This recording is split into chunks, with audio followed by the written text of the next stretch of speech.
Now to the main and the important part of the evening, the Verghese Memorial Lecture.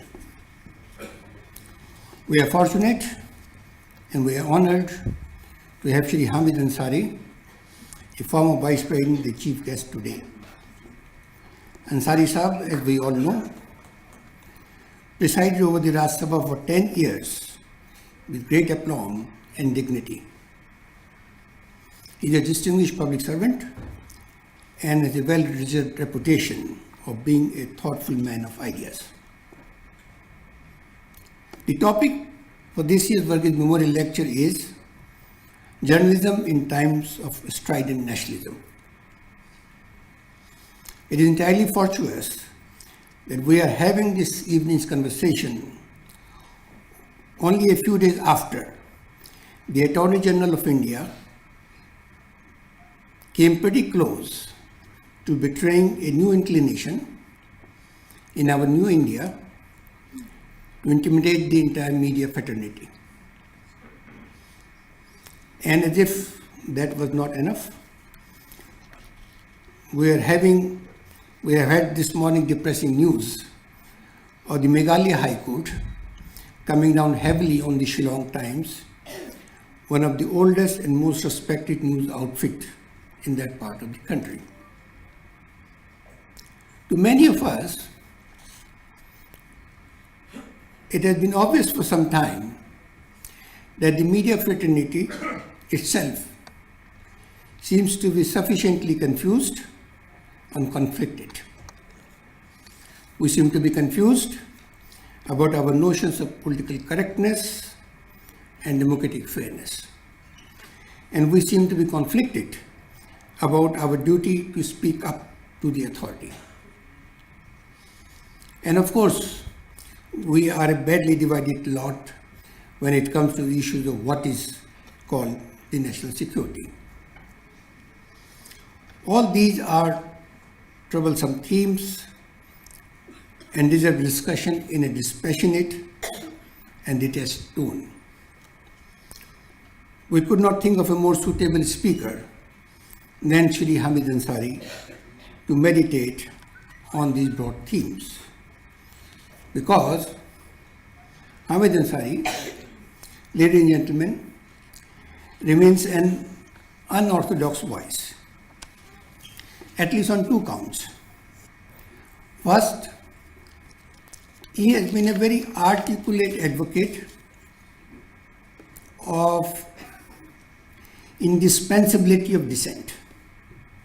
His words, in a democracy. And we are a democracy, but of late we seem to be uncomfortable with the notion and practice of dissent. And the second reason, Hamid Sahab has remained totally impervious to the demands of conformity, so much so that the Prime Minister had to administer him a gentle rebuke on his last day as the chairman of the Rajya Sabha. Since relinquishing the high office of Vice President of the Republic, Hamid Ansari Sahab has persisted in reminding all of us, from the highest and the mightiest to the most humble, that we are still governed by a constitution. And that precisely is the reason for having him here and sharing his thoughts with us. Mr. Ansari. Harish Khareji, the winner of this year's award, Priyanka Dubeji, the trustees of the Media Foundation, ladies and gentlemen. This is a signal honor, and I am grateful to the trustees for inviting me this evening to share my thoughts with this august audience. Bubli George Verghese was a journalist of eminence.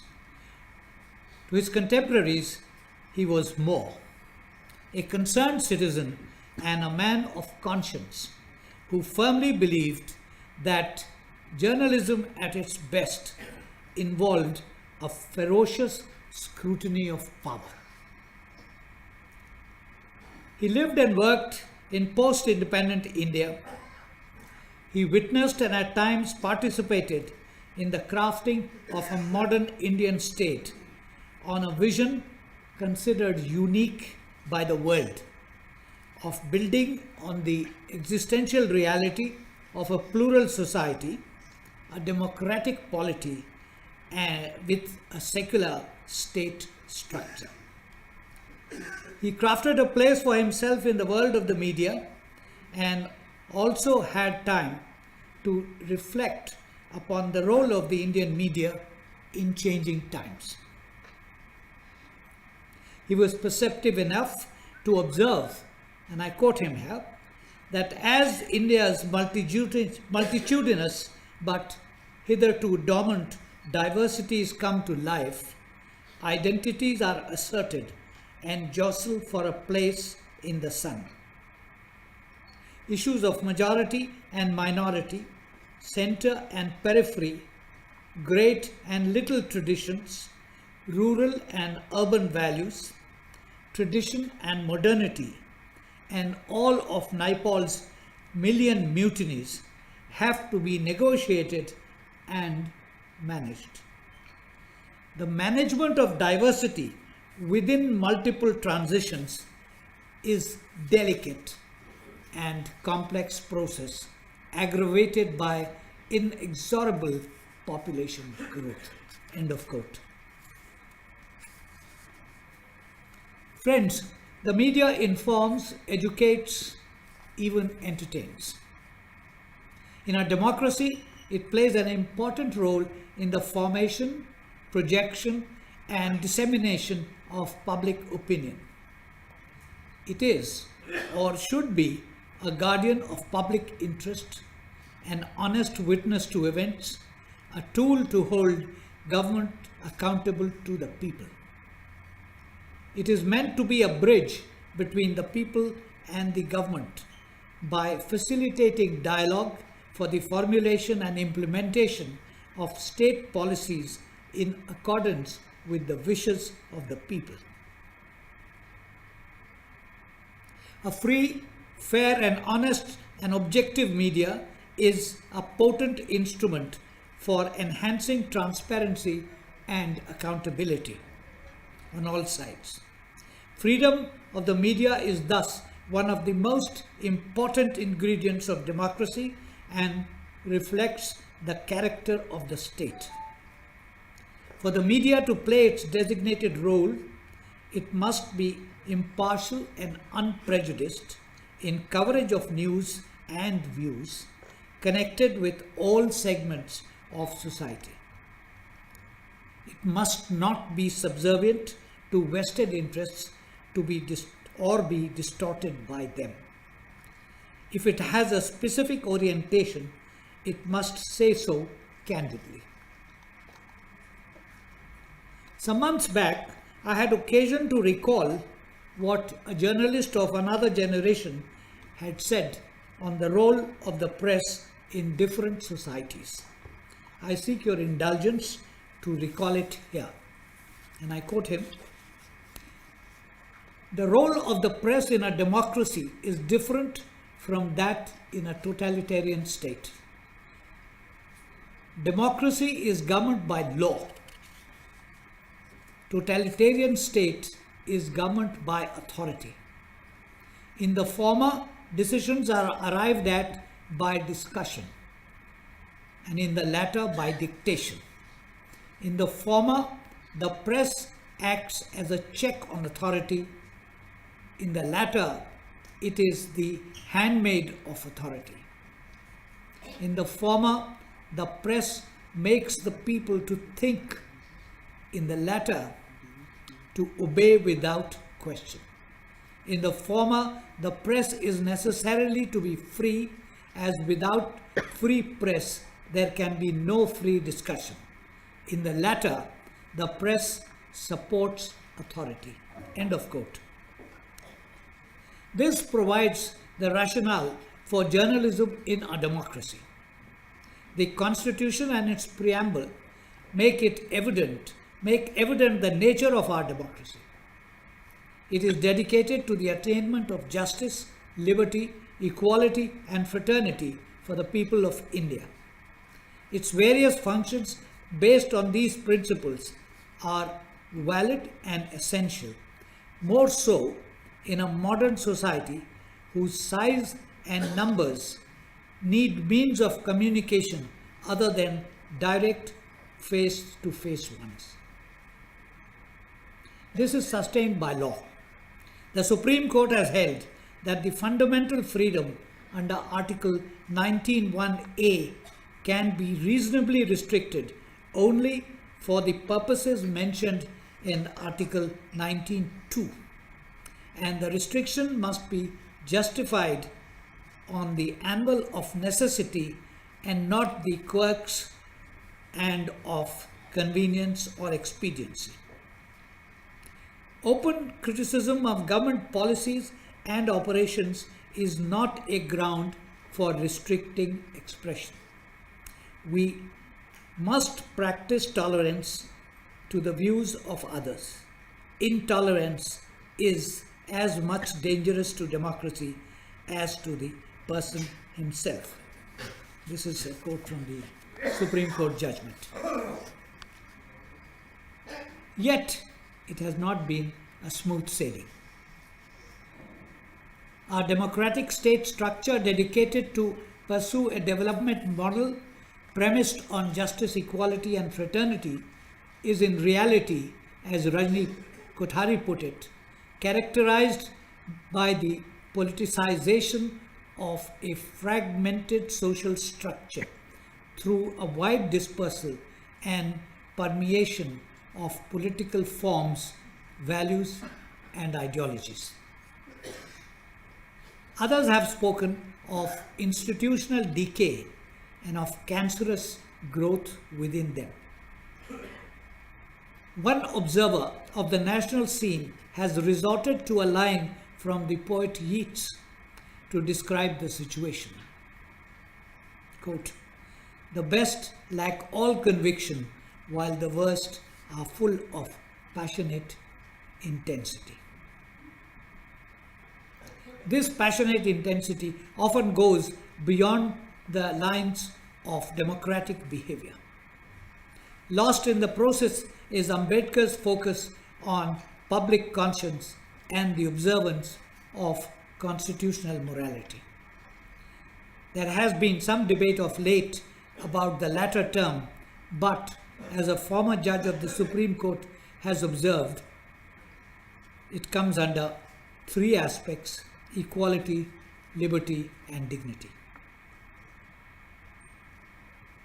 This general malaise across all sections of society has its media version.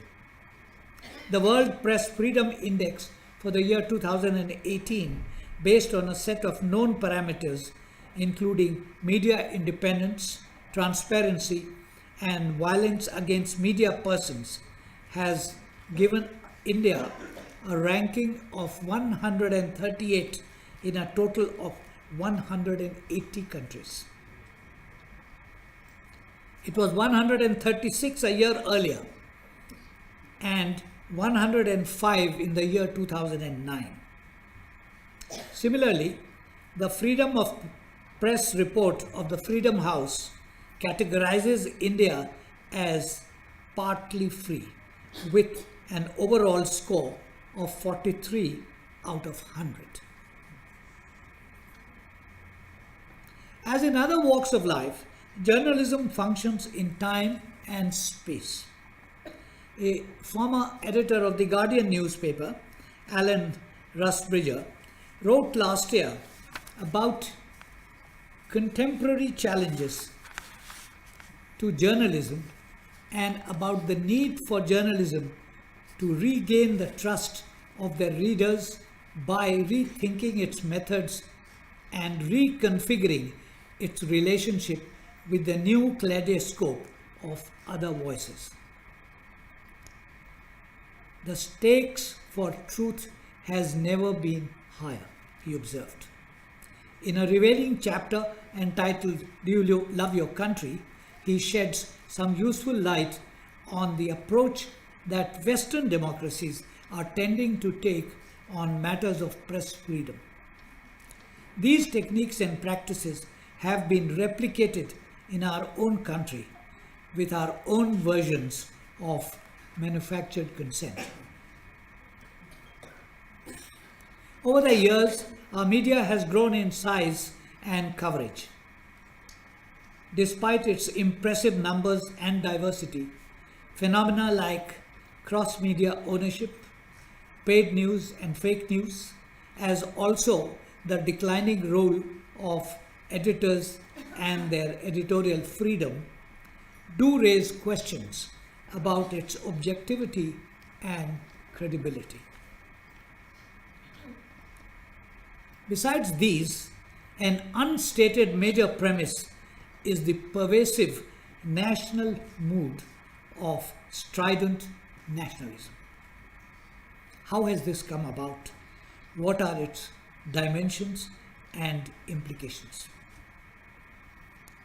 We need to begin with a terminological clarification. The humans are social creatures and live in societies as citizens in nations in the international system. They owe allegiance to it by legal and emotional bonds which they seek to strengthen. These bonds in normal discourse are depicted as those of patriotism and nationalism, the terms often used interchangeably. Yet the two do differ in meaning and content, as pointed out by the essayist George Orwell, whose description bears citation in full. I quote him. By nationalism, I mean the habit of identifying oneself with a single nation or other unit, placing it beyond good and evil and recognizing no other duty than that of advancing its interests.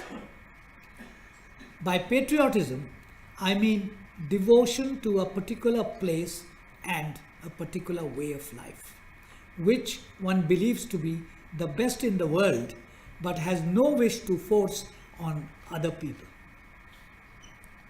Patriotism is of its nature defensive, both militarily and culturally. Nationalism, on the other hand, is inseparable from the desire for power. The abiding purpose of every nationalist is to secure more power and more prestige, not only for himself, but for the nation or other units in which he has chosen to sink his own individuality. End of quote. More recently, European leaders have described nationalism as ideological poison and as betrayal of patriotism. For this reason, informed opinion is now suggesting the need for striking a balance. An essay in the current issue of the journal Foreign Affairs highlights this approach. And I quote here, benign forms of popular nationalism follow from political inclusion. They cannot be imposed by ideological policing from above, nor by attempting to educate citizens about what they should regard as their true interest. In order to promote better forms of nationalism, leaders will have to become better nationalists and learn to look out for the interests of all their people. End of quote. Strident nationalism, on the other hand, has no hesitation in transcending and transgressing individual rights guaranteed by the Constitution. It therefore has to be guarded against and its ideological premises contested.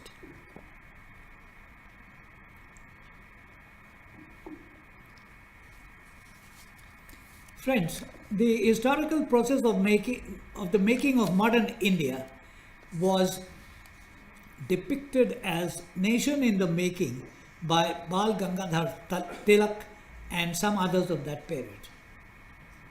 Nationhood, therefore, could not be taken for granted and had to be constantly developed and consolidated. This process was undertaken by the freedom movement, which provided a platform for its articulation, called it nationalism in all its diverse identity and plurality. This nation in the making exercise necessarily had many dimensions. It meant freedom from constraints as also freedom to act in pursuit of certain desired objectives. The struggle to be free to decide our own destiny involved, in the first place, a moral and ethical judgment about the desirability of freedom. Next to it was the question of methodology, how to achieve this objective and how not to proceed in pursuit of it. Leaders and opinion makers of that period drew sustenance from diverse sources. The consolidation of the British rule also resulted in the emergence of a class of Indians who imbibed modern education and familiarized themselves with many of the principles that were being articulated in the philosophical, political, and legal debates in the world beyond our borders. Both these streams of thought influenced those who led our freedom movement. Both impacted on the ideas of Mahatma Gandhi. How did Gandhiji express his belief in ordered moral government of the universe in practical terms? He asserted that it is not nationalism that is evil, but it is the narrowness, selfishness, and exclusiveness which is the bane of modern nations, which is evil. He focused on the emotive power of nationalism to forge unity in the regional and communal diversity of India. Rabindranath Tagore, on the other hand, called nationalism a great menace and one of the most powerful anesthetics that man has invented. He expressed himself emphatically against the idolatry of the nation. Nehru, on his part, was opposed to bringing religion into nationalism. Alongside, the 19th century Renaissance movement led to an attempt to conflate ideas of Hindu cultural nationalism with mainstream nationalism. This was succinctly expressed by Sri Aurobindo in his famous Uttar Pada speech of 30th May 1909, and I quote him, "I say no longer that nationalism is a creed, a religion of faith. I say that it is the Sanatana Dharma which for us is nationalism. The Hindu nation was born with Sanatana Dharma. With it, it moves. With it, it grows." End of quote. Later versions of this approach have taken the shape of Hindutva as a concept of cultural revitalization and political mobilization. Hindutva, wrote Savarkar, is not a word but a history. Hinduism is only a derivative, a fraction of Hindutva. Hindutva embraces all the departments of thought and activity of the whole being of our Hindu race. Savarkar's effort was to define the two main coordinates of the Indian nation, its territoriality and its culture, and to demonstrate their congruence. Some years later, The ingredients of the concept were spelt out with greater specificity by Goldwalker, who also expressed his opposition to a federal structure and desired an amendment to the constitution to bring about a unitary form of government. Thus, Hindutva has emerged as a concept of cultural revitalization and political mobilization. Its approach of ethnic specificity, in the words of the sociologists D.L. Sheth and Assis Nandi, seeks to subjugate and homogenize the ethnic pluralities by establishing the hegemony of an imagined cultural mainstreams. It has generated social violence by some adherents of this group. These principles, depicting Indian nationalism in terms of the faith of the religious minority, have serious negative political implications for sections of the citizen body and are in violation of the principles of the Constitution. In the typology of democracies in social science literature, it would convert our liberal democracy based on the principles of equality into an ethnic one whose characteristics were spelt out in some detail by the sociologist Sami Smuha on the basis of Israel's experience. And he has listed the ingredients. 1. The dominant national discourse recognizes an ethnic group as forming the dominant core nation. 2. The state separates membership in the single core ethnic nation from citizenship. 3. The state is owned and ruled by the core ethnic group. 4. The state mobilizes the core ethnic group. 5. Non-core groups are accorded incomplete individual and group rights. 6. The state allows non-core groups to conduct parliamentary and extra-parliamentary struggles for change. 7. The state perceives non-core groups as a threat. And 8. The state imposes some control on non-core groups. Smuha goes on to define some of the conditions that lead to the establishment of an ethnic democracy. These include the core ethnic group's numerical majority, its commitment to democracy, that it has the support of a diaspora, and that it enjoys international legitimacy. It is evident that many of these conditions are tending to prevail in our own land today, and the model cited above may have been considered by some as worthy of emulation, as in the case of the proposed Citizenship Amendment Bill pending in Parliament. One consequence of this approach is the ineptitude and bias in governance and departures from rule of law. Another is stridency in advocacy of this brand of nationalism by intolerance of dissent. Both find their reflections in journalism in ample measure. Violence against journalists remains a matter of serious concern. It has two aspects.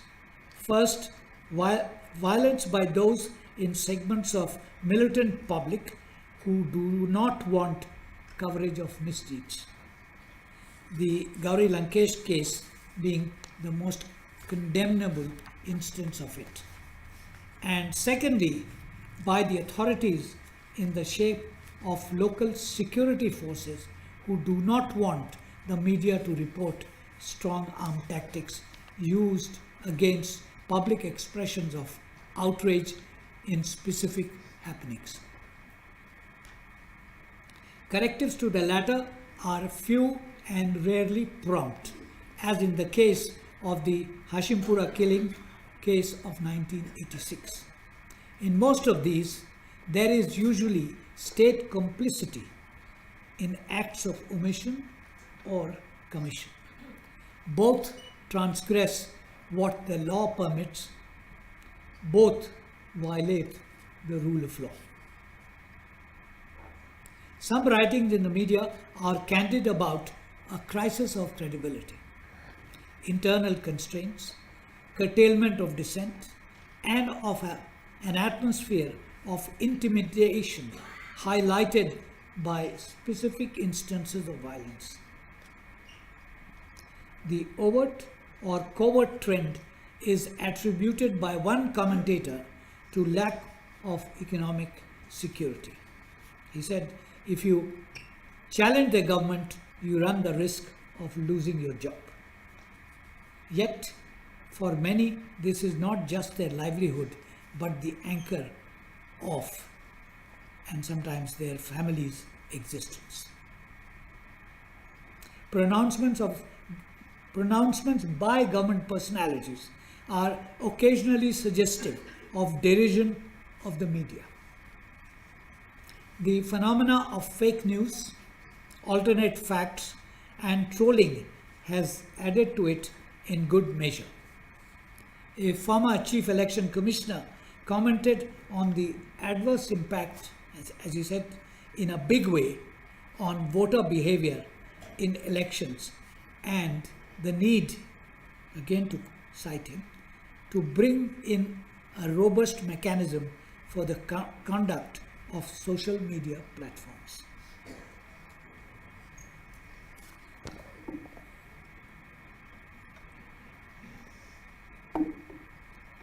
The Editors Guild took note of the deteriorating situation on August 8 last year and issued a statement titled "On an Increasingly Challenging Environment on Freedom of the Press." It condemned the manner in which the right to practice free and independent journalism is seen to be undermined by a combination of forces: some media owners' inability to withstand political covert or from the political establishment, and frequent instances of blocking or interference in the transmission of television contents that is seen to be critical of the government. It cited specific instances, decries all attempts on the part of the government to interfere in the freedom and independent functioning of the journalists, either put under pressure directly or through the proprietors. The statement urged media owners not to cow down to political pressure, described as Orwellian the interference with TV signals, and demanded that correct action be taken. It decried the tendency on the part of the government and the political class to use selective denial of journalistic excess as a weapon.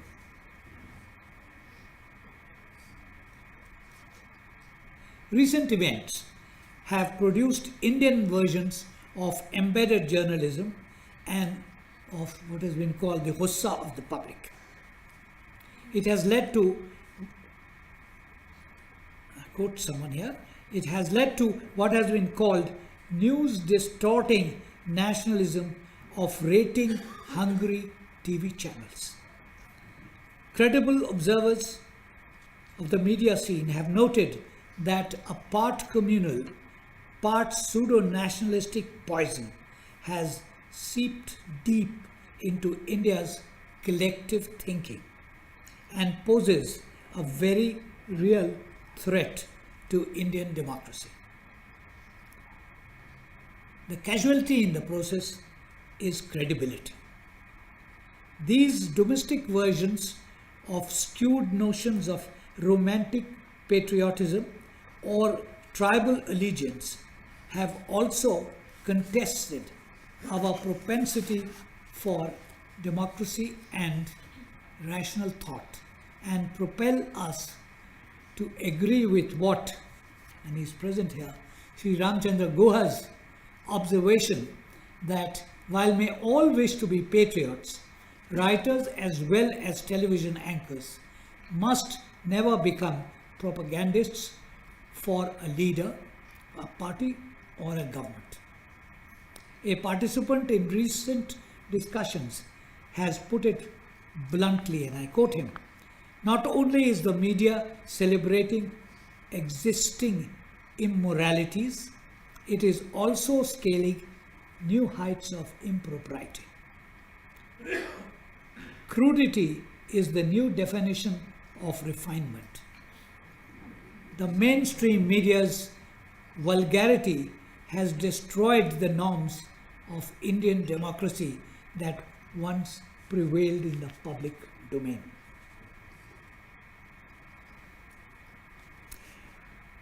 Friends, most of you would have read the textbooks on journalism that emphasize that the benchmarks for the media are accountability, independence, impartiality, humanity, and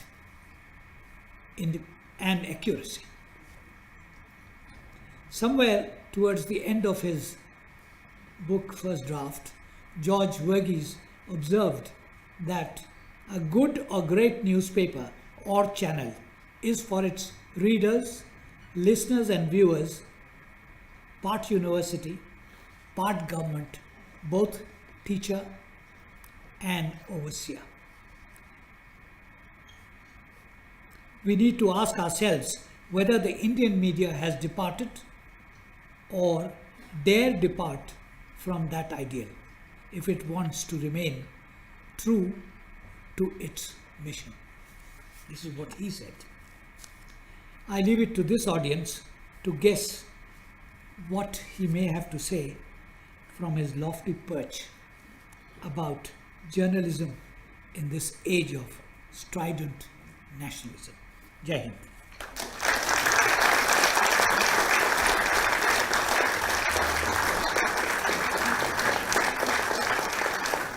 Thank you, Hamid Saab. That was very, very thought-provoking, thoughtful. Ladies and gentlemen, Mr. Ansari has very kindly agreed that he will be willing to answer a few questions. The floor is open if anybody has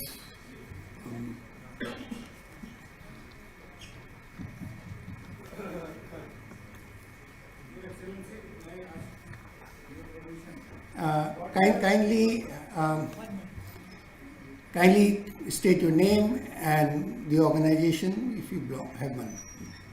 What is the immediate solution to stop this menace for which we all have gathered without going into the details as already stated by your Excellency and the other speakers and the purpose of sitting in this hall? What is the immediate solution we should do and what should be the first step to cut this menace?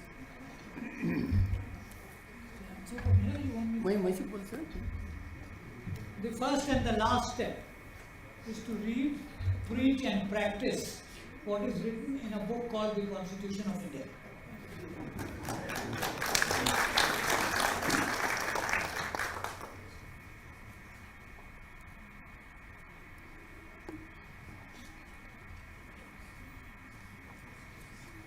Anybody else? We seem to be in some kind of agreement here, sir, with whatever you said. Yeah, Vijay. Vijay Naik, I'm a journalist. What are your thoughts on invoking the Official Secrets Act, which we talked about very recently? Take the mic, please. I'm Vijay Naik, I'm a journalist. Just want to know what are your views about the invoking of Official Secrets Act in the recent cases of Hindu. How do you look at the whole phenomenon of this particular act, which is a British style act?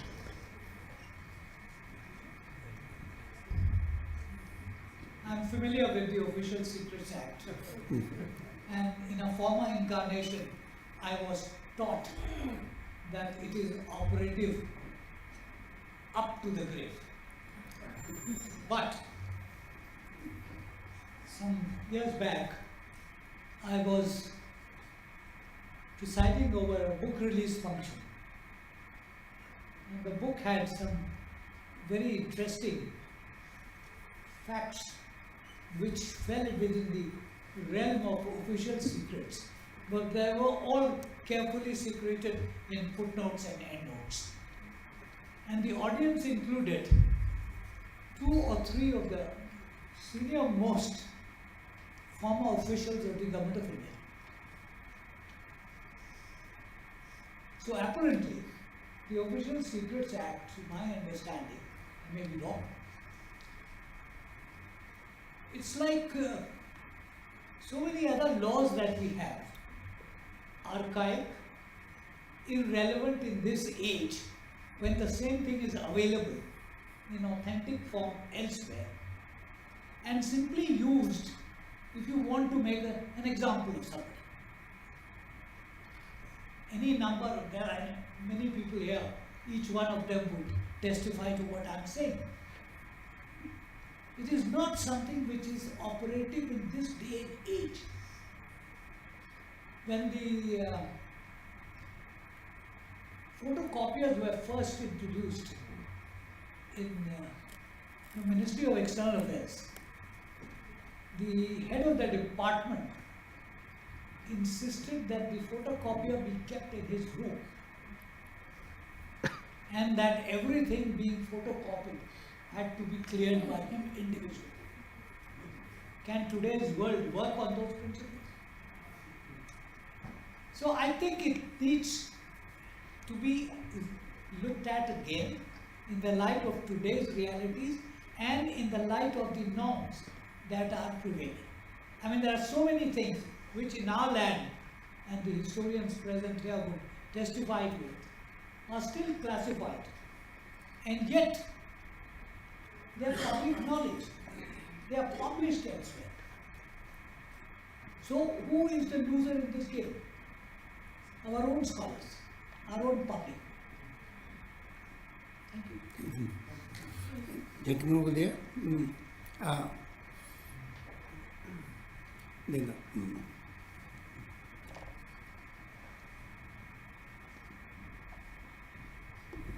Thank you. It's very welcome that you were allowed questions on this occasion. Nationalism has served India well in fighting for independence. Yes, it was a tool that we used. Has time now come that we should now begin to criticize nationalism and put the criticism of the nationalism is now being used in a wrong way. And so I ask you, has the time come now to decry the nationalism? No, you don't have to take a view like that. But the same medicine can be useful if you take it in correct doses. Gandhiji and so many other leaders in the freedom movement understood it right. In a complex society, a diverse society, a society wanting to be liberal in the best meaning of the term, how can you tell people that there's only one way? In this country, how do you tell people that only one kind of food, only one language is operative? We can't live with that. So liberal nationalism is a good thing. Illiberal nationalism is not good and will be harmful. Jayal Singh, Advocate, Director, World Mass Communication. Worldly friendship journalism allow कलम बिके नहीं, कलम रुके नहीं, कलम झुके नहीं, लेकिन आज तीनों में तालमेल। Ideal. absolutely ideal. This is precisely what it should be. Sir I am Surendra Verma from Chandigarh. सबसे पहले तो मैं आपको कम्प्लीमेंट करता हूँ और आपको अप्रिशिएट करता हूँ जिस तरीके से रचना खेरा को आपने डिफेंड किया आधार कार्ड के मुद्दे के ऊपर। हमने भी प्रोटेस्ट रैलीज निकाली थी, फिर in the long run government है to wait out the second part हमारा कि हम चंडीगढ़ में बहुत याद करते हैं। सर आज की evening please address the question to कि हम आपको जो मीडिया फाउंडेशन है उसके साथ कैसे associate I really appreciate your journey. Thank you very much.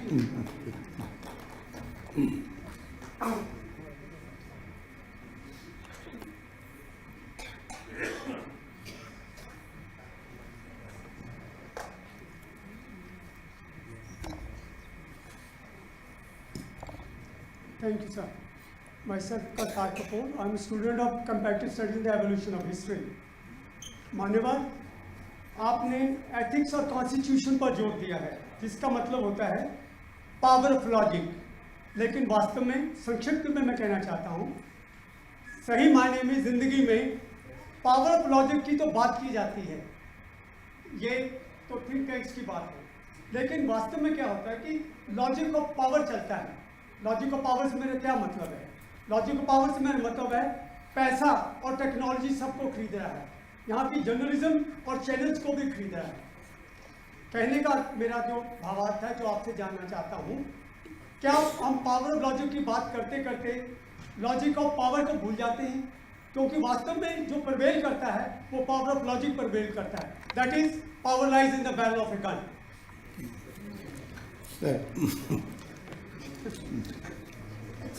जो आप कहते हैं वो सही है, मगर हम सब नागरिक हैं और हमारा पहला और आखिरी फर्ज ये है कि जो चीज़ गलत हो रही है उसको ठीक करने की कोशिश करें।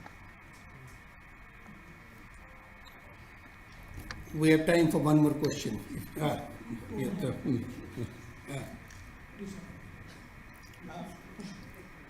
So my basic question. Kindly state your name and please. State my name, Nuria Ansari. Yes.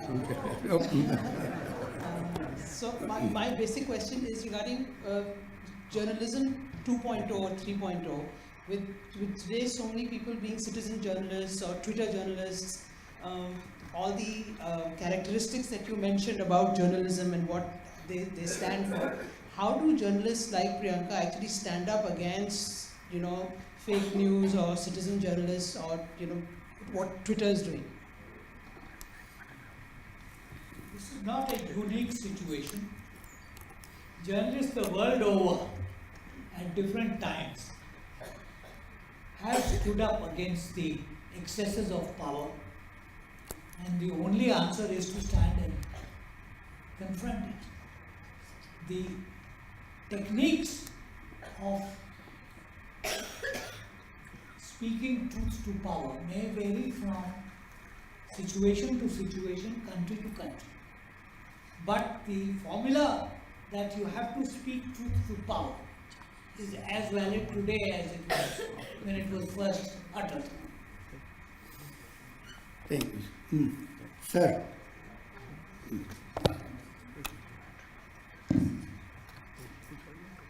My name is Prakash Narayan, and a former chairman of the Railway Board, and a former president of the Indian Humanist Union, and currently working for the International Humanist and Ethical Union as a member of their policy commission.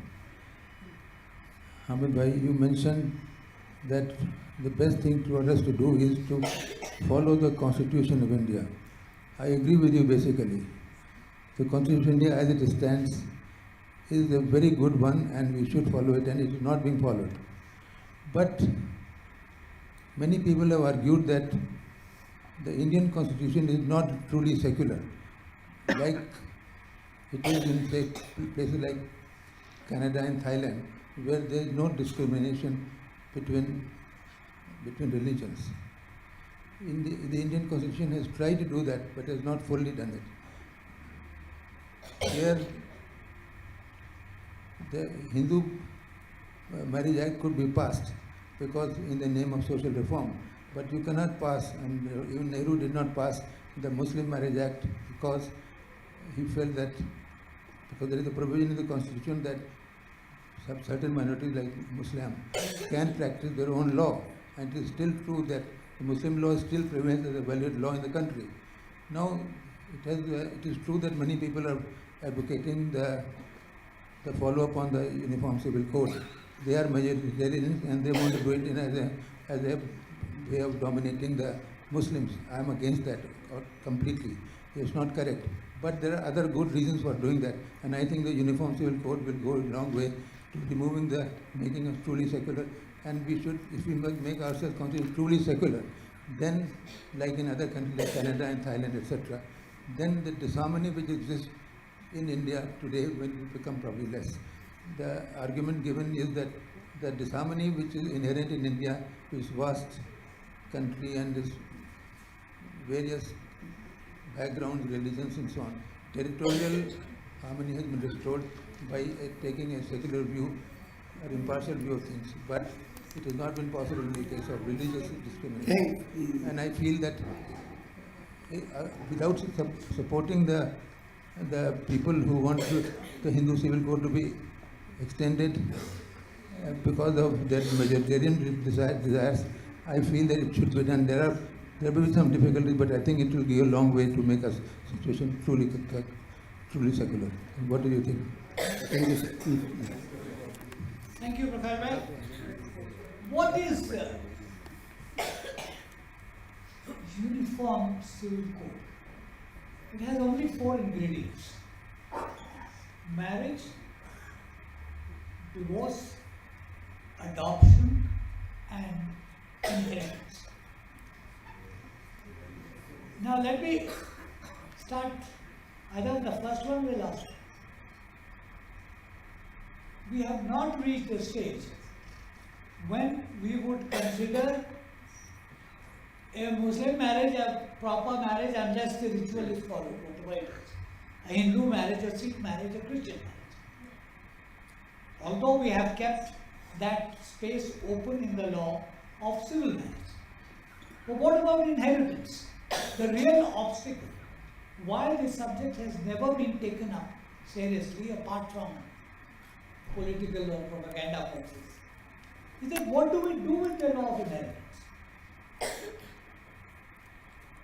Who is willing to give up the ingredients of individual laws of inheritance?